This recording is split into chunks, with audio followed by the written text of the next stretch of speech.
اللہ ہمارے ماں باپ پر یوں ہی رحم فرما جیسے انہوں نے ہمیں بچپن میں پالا ہے، جیسے انہوں نے ہمیں بچپن میں پالا ہے۔ اللہ اکبر پیارے، اب آپ ذرا ان علماء کے دامن کو تھام لیجئے اور یہ کہیے کہ حضور یہ بتائیے کہ اللہ نے جوانی یاد کیوں نہ دلائی انسان کو، اللہ نے بڑھاپا یاد کیوں نہ دلایا، اللہ نے جب ماں باپ کے حقوق کی باری آئی تو اللہ تعالیٰ نے بچپنا کیوں یاد دلایا، لڑکپن یاد کیوں دلایا؟ تو آؤ ذرا دیکھو لڑکپن اللہ نے یاد کیوں دلایا۔ آؤ چند جھلکیاں ہم آپ کو دکھائیں کہ جب اس وقت آپ لاچاروں مجبور ہوتے ہو، ہاتھ ہوتے ہوئے آپ کچھ پکڑ نہیں پا رہے ہو، پاؤں ہوتے ہوئے اپنے مرضی سے کہیں جا نہیں پا رہے ہو، زبان ہوتے ہوئے کچھ کہہ نہیں پا رہے ہو، کان ہوتے ہوئے سن کر فیصلہ نہیں لے پا رہے ہو، آنکھ تو ہے، کان تو ہے، آپ زبان تو رکھتے ہو مگر ماں باپ کے محتاج ہو۔ جب آپ رونے لگتے ہو تو کبھی آپ کے رونے کو دیکھ کر ماں سمجھتی ہے اسے دودھ پلانا ہے، کبھی آپ جب رونے لگتے ہو تو آپ کے رونے کے انداز کو دیکھ کر سمجھ جاتی ہے اسے کوئی تکلیف ہے، جب آپ رونے لگتے ہو تو آپ کے رونے کے انداز کو دیکھ کر والدین سمجھ جاتے ہیں یہ کسی چیز کا مطالبہ کر رہا ہے، یہ ہمیں تفریح کرانے کے لیے کہہ رہا ہے کہ ہم اسے گھمائیں۔ اللہ اکبر پیارے، آؤ ذرا دیکھو والدین کس قدر مہربانی کرتے ہیں، کس قدر اس کے ساتھ احسان کرتے ہیں۔ اولاد والے ہو، ہمارے سامنے بھی بچے اور بچیاں ہیں، ہم نے بھی ان کو بچپن میں پالا ہے، ذرا سوچو تو صحیح کس قدر محبت کرتے ہیں۔ اگر ذرا آپ پلٹ کر کے ماضی کی طرف چلے جاؤ اور جب اپنے لاڈلے کو آپ گود میں اٹھا کر پیار کرو تو ذرا سوچو کہ اسی دن اور ایک دن ایسا بھی رہا ہے کہ میرے ماں باپ نے مجھے ایسے پیار کیا ہے، اسی طرح مجھے چاہا ہے۔ اللہ اکبر پیارے، آؤ ذرا دیکھو یہ والدین ہیں، اللہ نے بچپن یاد دلایا، کس قدر احسان کرتے ہیں۔ سردیوں کا ایام ہے یا گرمیوں کے زمانے ہوں یا برسات کا زمانہ ہو، یہی سردیوں کے ایام اگر ہوں، کڑاکے کی سردی پڑ رہی ہو، رات کی تاریکی ہو، رات کا پچھلا پہر ہونے والا ہو، نیند کا غلبہ ہو، لحاظ سے سردی میں چہرہ باہر نہ نکالا جا رہا ہو، ماں اپنے کلیجے سے لگا کر اپنے لال کو سو رہی ہوتی ہے، اچانک بچہ جب رونے لگتا ہے، بیٹا رونے لگا تو ماں بیدار ہو گئی اور ماں بیدار ہونے کے بعد اسے اپنا دودھ پیش کیا، پستان پیش کیا۔ اگر بچہ دودھ پینا شروع کرتا ہے تو ماں اطمینان و سکون سے سونے لگتی ہے، اور اگر بچہ رونا شروع کر دیتا ہے تو ماں اٹھ کر کے بیٹھ جاتی ہے، چراغ جلاتی ہے، روشنی کرتی ہے، اس کے بعد وہ لحاف کو ہٹا کے دیکھتی ہے، وہ تکیے کو ہٹا کے دیکھتی ہے، بستر کو الٹ پلٹ کے دیکھتی ہے، چارپائی کے نیچے دیکھتی ہے، کبھی پشت کو دیکھتی ہے، کبھی اس کے شکم کو دیکھتی ہے، کبھی گردن کو جھاڑتی ہے، نہ جانے کون سے جانور نے میرے بچے کو کاٹ لیا ہے، اذیت دے دی ہے، اس قدر وہ ادھر ادھر تلاش کرتی ہے، پھر گود میں لے کر دودھ پیش کرتی ہے، اسے دودھ پلانا چاہتی ہے مگر وہ روتا چلا جا رہا ہے، ماں بے چینوں بے قرار ہوتی چلی جا رہی ہے، اس کو لوریاں دیتی جا رہی ہے، کبھی سینے سے لگا رہی ہے، کبھی اسے اپنے کاندھوں پہ لے رہی ہے، کبھی رخسار چوم رہی ہے، کبھی پیشانی کو بوسہ دے رہی ہے، اور اس طریقے سے لوریاں دیتے دیتے نہ جانے کیسے کیسے القابات سے نواز بھی دیتی ہے، کبھی دادا کہہ کر لوریاں دیتی ہے، کبھی بابا کہہ کر لوریاں دیتی ہے،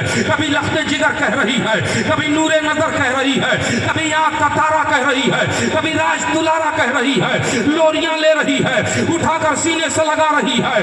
اتنا کرنے کے باوجود جب بچہ نہیں خاموش ہوتا ہے، روتا ہی رہتا ہے، تب وہ اپنے شوہر کو بیدار کرتی ہے اور کہتی ہے ذرا دیکھو نہ جانے لاڈلے کو کیا ہو گیا ہے، یہ اب روتا ہی جا رہا ہے، دودھ نہیں پی رہا ہے، پریشانی کوئی ہو چکی ہے۔ اللہ اکبر پیارے، ذرا اندازہ لگائیے، باپ اٹھتا ہے، باپ اٹھنے کے بعد اس کو گالیاں نہیں دیتا ہے، اس کو مارتا نہیں ہے، اسے کوستا نہیں ہے، بلکہ باپ کی شفقتوں کو دیکھو، جب بیدار ہوتا ہے تو اپنے لاڈلے کو کلیجے سے لگاتا ہے، دروازے سے باہر نکلتا ہے، کبھی چاند کو دکھا کر بہلاتا ہے، کبھی ستاروں کی طرف انگلیاں اٹھاتا ہے۔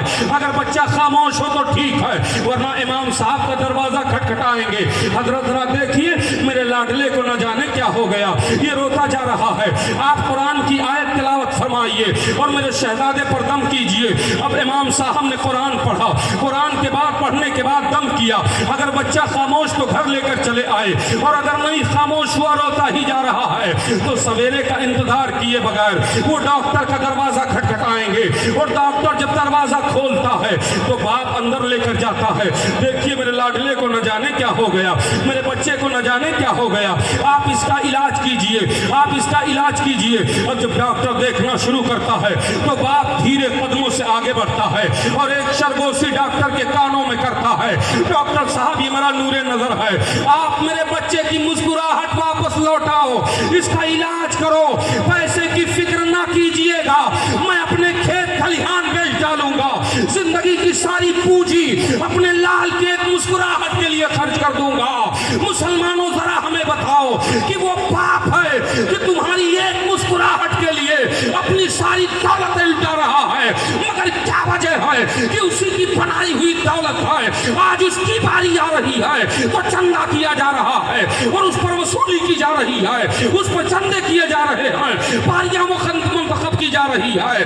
اللہ اکبر پیارے، بچپنے میں کتنا احسان کیا جاتا ہے، مائیں اپنے کھیتوں سے لوٹ کر آتی ہیں، پیاس بڑی شدت کی لگی ہے، بھوک لگی ہے، چلیں گے پانی پیئیں گے، چلیں گے کھانا کھائیں گے، مگر مجھے بتاؤ کہ جب اس پیاس اور بھوک کی شدت کو لے کر کے ماں اپنے دہلیز پر قدم رکھتی ہے تو کیا وہ پانی تلاشتی ہے، کیا وہ کھانا تلاشتی ہے؟ نہیں، خدا کی قسم وہ اپنے لال کو تلاشتی ہے، اور جب اپنے لال کو دیکھتی ہے تو پہلے اٹھا کر اسے کلیجے سے سمٹا لیتی ہے، پیار کرتی ہے، دودھ پلاتی ہے، پھر پانی پیتی ہے، پھر کھانا کھاتی ہے۔ یہ ماں کی محبت ہے، اسی لیے رب نے بچپنا یاد دلایا ہے۔ آؤ ذرا دیکھو، بخاری و مسلم میں حدیث موجود ہے، نبی کونین صلی اللہ علیہ وسلم ہیں، آقا علیہ السلام جلوہ افروز ہیں، صحابہ کرام کا انجمن لگا ہے، اتنے میں نوجوان صحابی حاضر ہوئے اور آنے کے بعد عرض کرتے ہیں، یا رسول اللہ میرے آقا میں آپ کی بارگاہ میں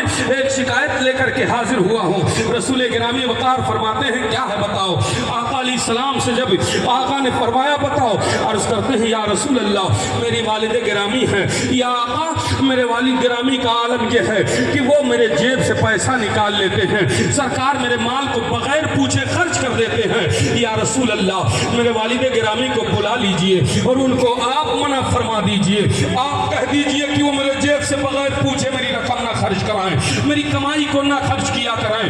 رسول اللہ صلی اللہ علیہ وسلم ارشاد فرماتے ہیں، اچھا بیٹھو، وہ بیٹھ گئے۔ اس کے بعد سرور کونین نے ایک صحابی کو بھیجا، جاؤ ان کو والد کو بلا کے لاؤ۔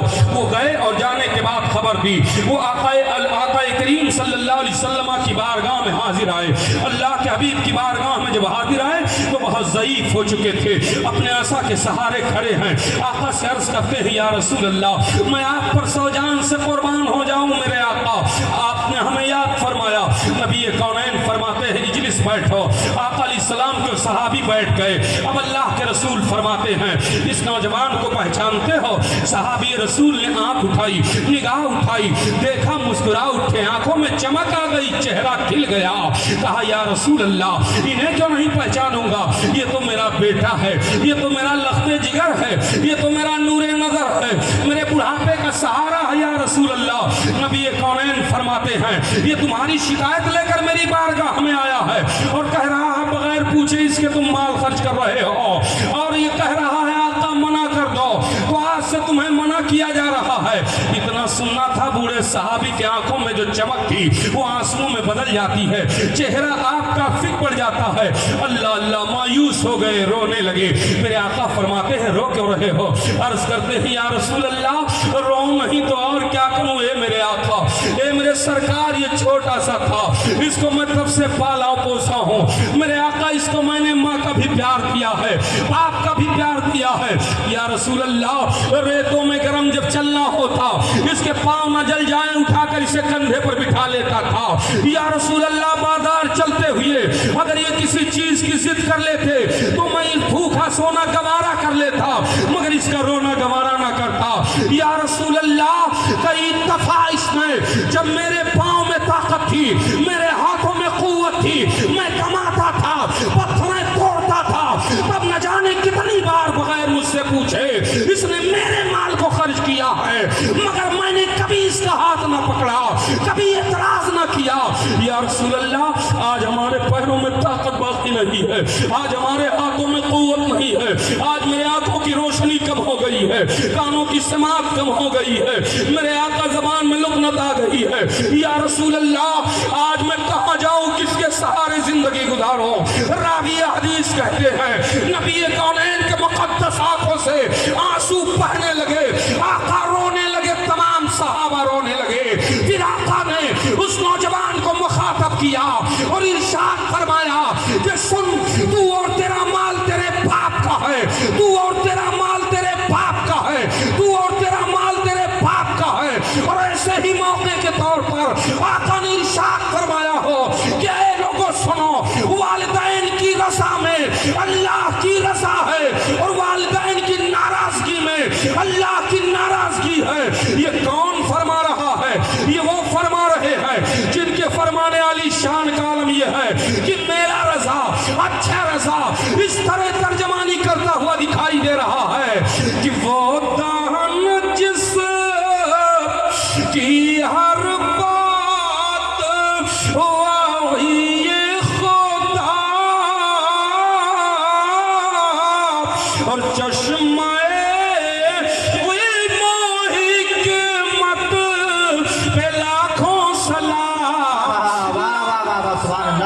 نعرہ تکبیر, نعرہ رسالت, مسلک اعلی حضرت, عرس مقدس, عظمت والدین, نعرہ تکبیر, نعرہ رسالت. اے لوگوں ذرا غور سے سنو, آج ماں باپ کو بوجھ سمجھنے والوں, خدا کی قسم ماں باپ تمہارے لیے جنت ہے. آج ذرا دیکھو, مسلم شریف کی حدیث میں ہے اللہ کے حبیب علیہ السلام تشریف لائے, صحابہ کرام جلوہ افروز ہیں. میرے آقا علیہ السلام یہ جملہ ارشاد فرماتے آئے جس کو میں آپ کے سامنے عرض کروں. آقا فرماتے ہیں رغم انفہ رغم انفہ رغم انفہ, جس کا معنی ہوتا ہے کہ خاک آلودہ ہو شخص کی ناک, یعنی وہ رسوا ہو جائے, وہ ذلیل و خوار ہو جائے.